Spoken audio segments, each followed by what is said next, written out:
Hi ಎಲ್ರಿಗೂ ನಮಸ್ಕಾರ. ಮತ್ತೊಂದು ಹಳ್ಳಿ ರೆಸಿಪಿ ಎಲ್ಲರೂ ಮಾಡ್ತಾರೆ, ಸಿಟಿಲೂ ಮಾಡ್ತಾರೆ. ಬಸ್ಸಾರು, ಅದು ಮೊಳಕೆ ಹುರುಳಿಕಾಳು ಬಸ್ಸಾರಿನೊಂದಿಗೆ ಬಂದಿದ್ದೇನೆ. ಇದನ್ನು ಬಿಗಿನರ್ಸು ಸಹ ಈ ಸ್ಟೆಪ್ಸ್ನ ಫಾಲೋ ಮಾಡಿದ್ರೆ ಬಹಳ ಈಸಿಯಾಗಿ ಕಲಿಬಹುದು, ಬಹಳ ಈಸಿಯಾಗಿ ಮಾಡಬಹುದು. ಬನ್ನಿ ಈ ಮೊಳಕೆ ಹುರುಳಿಕಾಳು ಬಸ್ಸಾರು ಹೆಂಗೆ ಮಾಡೋಣ ಅಂತ ನೋಡೋಣ ಬನ್ನಿ. ಮೊದಲಿಗೆ ನಾನಿಲ್ಲಿ ಹುರುಳಿಕಾಳನ್ನ ತೊಗೊಂಡಿದ್ದೀನಿ, ಮೊಳಕೆ ಬಂದಿರೋದು. ಮೊದಲು ನಾನು ಅಡುಗೆ ಒಟ್ಟಿಗೆ ಮಾಡ್ತಿರೋದಲ್ವ, ಹಾಗಾಗಿ ಸಾಂಬಾರು ಪಾತ್ರೆನೂ ಕುದಿಯೋಕೆ ಇಟ್ಟಿದ್ದೀನಿ. ಮತ್ತು ಹುರುಳಿಕಾಳು ಬೇಯಿಸ್ಕೊಳ್ಳೋ ಅಂತ ಕುಕ್ಕರ್ನು ಸಹ ಮೊದಲು ನಾನು ಕುದಿಸ್ಕೊಳ್ತಾ ಇದ್ದೀನಿ. ನಾನು ಮೊದಲೇ ಹೇಳಿದ್ದೀನಿ, ಈ ರೀತಿ ಕುದಿಸ್ಕೊಳ್ಳೋದ್ರಿಂದ ಸಾಂಬಾರು ಬೇಗ ಹಾಳಾಗಲ್ಲ ಮತ್ತು ಏನು ಫುಡ್ ಇನ್ಫೆಕ್ಷನ್ ಆಗಲ್ಲ. ಈಗ ನೀರನ್ನು ಸಹ ಕುದಿಸ್ಕೊಂಡಿದ್ದೀನಿ. ನಾನಿಲ್ಲಿ ಕುದಿಸ್ಕೊಂಡು ಹುರುಳಿಕಾಳನ್ನ ಜಾಲಿಸ್ಕೊಂಡಿದ್ದೀನಿ. ಮೊದಲು ಜಾಲಿಸಿರ್ತೀನಿ, ಮಾಡಬೇಕಾದ್ರೂ ಮತ್ತೊಂದು ಸಲ ಕಲ್ಲಿರುತ್ತೆ ಅಂತ ನೋಡಿಕೊಂಡು ಜಾಲಿಸಿ ನಾನು ಹಾಕ್ತಾಯಿದ್ದೀನಿ. ಕುದಿಯೋ ನೀರಿಗೆ ಹಾಕಿ ಮತ್ತು ಸ್ವಲ್ಪ ಉಪ್ಪನ್ನ ಸೇರಿಸಿ ಮತ್ತೆ ಒಂದು ಕುದಿ ಬರೆಸ್ಕೊಳ್ಳೋವರೆಗೂ ಸಹ ನಾನು ಓಪನ್ನಾಗಿ ನಾನು ಇದನ್ನು ಕುದಿಸ್ಕೊಳ್ತಾ ಇದ್ದೀನಿ. ಲಿಡ್ಡನ್ನು ಕ್ಲೋಸ್ ಮಾಡಿಲ್ಲ. ಈ ರೀತಿ ಕುದಿತಿರುವಾಗ ನಾನಿಲ್ಲಿ ಲಿಡ್ನ ಕ್ಲೋಸ್ ಮಾಡಿ ಸುಮಾರು 2-3 ವಿಷಲ್ ಬರೋದಕ್ಕೆ ಬಿಟ್ಟು ಆಫ್ ಮಾಡ್ತೀನಿ ಸ್ಟವ್ನ. ಈ ಕಡೆ ಅನ್ನಕ್ಕೆ ರೆಡಿ ಮಾಡ್ಕೊಳ್ತಾ ಇದ್ದೀನಿ. ಮತ್ತು ಸಾಂಬಾರು ಖಾರಕ್ಕೆ ನಾನಿಲ್ಲಿ ಈರುಳ್ಳಿ ಬೆಳ್ಳುಳ್ಳಿ ಬಿಡಿಸ್ಕೊಂಡಿದ್ದೀನಿ. ಒಂದು ದಪ್ಪ ಸೈಜಿಂದ 2 ಈರುಳ್ಳಿ ತೊಗೊಂಡಿದ್ದೀನಿ. 2 ಬೆಳ್ಳುಳ್ಳಿನ ಸಿಪ್ಪೆ ತೆಗೆದು ಇಟ್ಕೊಂಡಿದ್ದೀನಿ. ಈಗ ಹುರ್ಕೊಳ್ಳೋದಕ್ಕೆ ನಾನು ಶುರು ಮಾಡಿದ್ದೀನಿ. ಆ ಕಡೆ ಅನ್ನಕ್ಕೂ ಸಹ ರೆಡಿ ಮಾಡ್ಕೊಳ್ತಾ ಇದ್ದೀನಿ. 1-2 ಸ್ಪೂನು ಎಣ್ಣೆ ಹಾಕಿ ಈ ರೀತಿನ ಈರುಳ್ಳಿನ ಚೆನ್ನಾಗಿ ಟ್ರಾನ್ಸ್ಪರೆಂಟ್ ಆಗೋವರೆಗೂ ಚೆನ್ನಾಗಿ ಹುರ್ಕೊಬೇಕು. ಇದು ಸುಟ್ಕೊಂಡ್ರೆ ಚೆನ್ನಾಗಾಗುತ್ತೆ.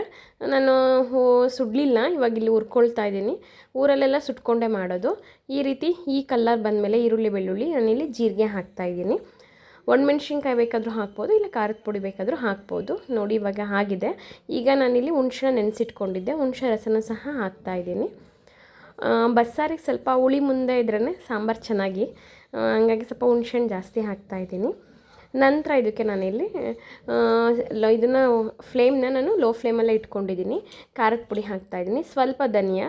ಖಾರದ ಪುಡಿ 1 ಸ್ಪೂನ್ ಹಾಕಿದ್ರೆ ಧನಿಯಾ ನಾನಿಲ್ಲಿ 1/4 ಸ್ಪೂನ್ ಹಾಕಿದ್ದೀನಿ. ಸ್ವಲ್ಪ ತೆಂಗಿನಕಾಯಿ ಹಾಕಿದ್ದೀನಿ. ನಂತರ ಇದಕ್ಕೆ ಸ್ವಲ್ಪ ಕೊತ್ತಂಬರಿ ಸೊಪ್ಪನ್ನು ಸಹ ನಾನು ಬಸ್ಸಾರಿಗೆ ಜಾಸ್ತಿ ಹಾಕಲ್ಲ. ನೋಡಿ ಈ ರೀತಿ ಇದೆ. ಈಗ ಹುಣಸೆಹಣ್ಣು ಹಾಕಿದ್ನಲ್ಲ, ನೀರೆಲ್ಲ ಹಿಂಗೋವರೆಗೂ ಚೆನ್ನಾಗಿ ಮಿಕ್ಸ್ ಮಾಡಿಕೊಂಡು ಲೋ ಫ್ಲೇಮಲ್ಲೇ ಸ್ವಲ್ಪ ಇದನ್ನು ಹುರ್ಕೊಬೇಕಾಗುತ್ತೆ. ಈ ರೀತಿ ಮಾಡೋದ್ರಿಂದ ಸಾಂಬಾರು ಟೇಸ್ಟು ತುಂಬ ಚೆನ್ನಾಗಾಗುತ್ತೆ. ನೀವು ಒಂದ್ಸಲ ಬೇಕಾದರೆ ಖಾರನ ಈ ರೀತಿ ರೆಡಿ ಮಾಡಿಕೊಂಡು ಟ್ರೈ ಮಾಡಿ. ತುಂಬ ಅಂದರೆ ತುಂಬ ಚೆನ್ನಾಗಿರುತ್ತೆ. ಇದು ನಮ್ಮ ಅತ್ತೆ ಸ್ಟೈಲು. ನಮ್ಮ ಅಮ್ಮನ ಸ್ಟೈಲಲ್ಲಿ ಬೇರೆ ಥರ ಮಾಡ್ತಾರೆ ಬಸ್ಸಾರು. ಇದು ನಮ್ಮ ಅತ್ತೆ ಸ್ಟೈಲು, ತುಂಬ ಚೆನ್ನಾಗಿರುತ್ತೆ. ಹಾಗಾಗಿ ನಾನು ಈ ರೀತಿ ತೋರಿಸಿದ್ದೀನಿ ಇಲ್ಲಿ. ಬಸ್ಸಾರು ಅಂತಂದ್ರೆ ಊಟ 1-2 ತುತ್ತು ಜಾಸ್ತಿ ಹೋಗುತ್ತೆ. ನೋಡಿ ಇವಾಗ ಆಗಿದೆ. ಇಲ್ಲಿ ಕಾಳು ಕೂಗಿತ್ತಲ್ವ, ಅದನ್ನು 1 ಸ್ಪೂನಷ್ಟು ನಾನಿಲ್ಲಿ ಹಾಕ್ಕೊಂಡಿದ್ದೀನಿ, ದೊಡ್ಡ ಸ್ಪೂನಲ್ಲೇ. ಇವಾಗ ರೆಡಿಯಾಗಿದೆ, ಖಾರಕ್ಕೆ ರೆಡಿಯಾಗಿದೆ.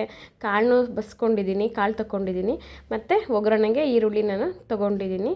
ಇವಾಗ ಖಾರ ರುಬ್ಕೊಂಬರ್ಬೇಕು. ಅದು ಆರಲಿ ಅಂತ ಹೇಳಿ ನಾನು ಇಟ್ಟಿದ್ದೀನಿ. ಯಾಕೆಂದರೆ ಅದು ಹುರ್ಕೊಂಡಿರ್ತೀವಲ್ಲ, ಅದು ಚೆನ್ನಾಗಿ ಆರಬೇಕು ಮಿಕ್ಸಿಗೆ ಹಾಕೋದಕ್ಕೆ. ಹಾಗಾಗಿ ಇವಾಗ ಖಾರ ರುಬ್ಕೊಂಬಂದಿದ್ದೀನಿ. ಈ ಕಡೆ ರಸ ತೆಗ್ದಿದ್ನಲ್ವ, ಆ ರಸಕ್ಕೆ ನಾನಿಲ್ಲಿ ಮಿಕ್ಸ್ ಮಾಡ್ತಾಯಿದ್ದೀನಿ. ಸಾಂಬಾರು ಪಾತ್ರೆ ಯಾವಾಗಲೂ ಅಷ್ಟೇ, ನಾನು ಪ್ರತಿದಿನ ಮಾಡಬೇಕಾದ್ರೂ ಸಾಂಬಾರು ಪಾತ್ರೆ ನಾನು ಕುದಿಸಿನೇ ನಾವು ಮಾಡೋದು. ಹಿಂದೆಲ್ಲ ಹಿಂಗೆ ಕುದಿಸೋರು. ಒಲೆ ಮೇಲೆ ಮಾಡೋ ಸಾಂಬಾರು ಪಾತ್ರೆ ಕುದಿಸಿನೇ ಮಾಡ್ತಿದ್ದು. ಇವಾಗ ನಾನಿಲ್ಲಿ ಒಗ್ಗರಣೆಗೆ ಸ್ವಲ್ಪ ಎಣ್ಣೆ ಹಾಕಿ ಸಾಸಿವೆ ಹಾಕ್ತಾಯಿದ್ದೀನಿ. ಈರುಳ್ಳಿ ಸ್ವಲ್ಪ ಜಾಸ್ತಿ ಹಾಕಿದ್ದೀನಿ, ಯಾಕೆಂತಂದರೆ ಕಾಳಿಗೂ ಇದ್ರೆ ಒಗ್ಗರಣೆ ಮತ್ತು ಸಾಂಬಾರಿಗೂ ಇದೆ ಒಗ್ಗರಣೆ. ಈ ಕಡೆ ಖಾರ ಮಿಕ್ಸ್ ಮಾಡಿದ್ನಲ್ಲ, ಆ ರಸಕ್ಕೆ ಸಾಂಬಾರು ಸಹ ಆ ಕಡೆ ಒಲೆಯಲ್ಲಿ ಇಟ್ಕೊಂಡಿದ್ದೀನಿ. ಈ ರೀತಿ ಒಗ್ಗರಣೆ ನಾವು 2 ಕಡೆನೂ ಒಂದೇ ಸಲನೇ ಕೊಡೋದು. ಮತ್ತೆ ಆ ಸಾಂಬಾರಿಗೇನು ಒಗ್ಗರಣೆ ಕೊಡೋಕ್ಕೋಗಲ್ಲ. ಊರಲ್ಲೇನು ಬಸ್ಸಾರಿಗೆಲ್ಲ ಒಗ್ಗರಣೆ ಕೊಡ್ತಾನೆ ಇರಲಿಲ್ಲ. ಹಸಿದೇ ಊಟ ಮಾಡೋರು, ಹಸಿ ಅಂಬ್ರ ಅಂತ. ಆಮೇಲೆ ಸ್ವಲ್ಪ 1 ಟೈಮ್ ತಗೊಳ್ಳೋರು. ಆಮೇಲೆ ಇನ್ನು ಮಧ್ಯಾಹ್ನಕ್ಕೆ ಬೇಕಾದರೆ ಒಗ್ಗರಣೆ ಕೊಟ್ಟು ಕುದಿಸಿ ಇಟ್ಕೊಳ್ಳೋರು. ಹಸಿದು ಚೆನ್ನಾಗಿರುತ್ತೆ, ಇದು ಚೆನ್ನಾಗಿರುತ್ತೆ. ಇದಕ್ಕೆ ಸೊಪ್ಪು ಹಾಕಿ ಮಾಡಿದ್ರೆ ಇನ್ನೂ ಚೆನ್ನಾಗಿರುತ್ತೆ.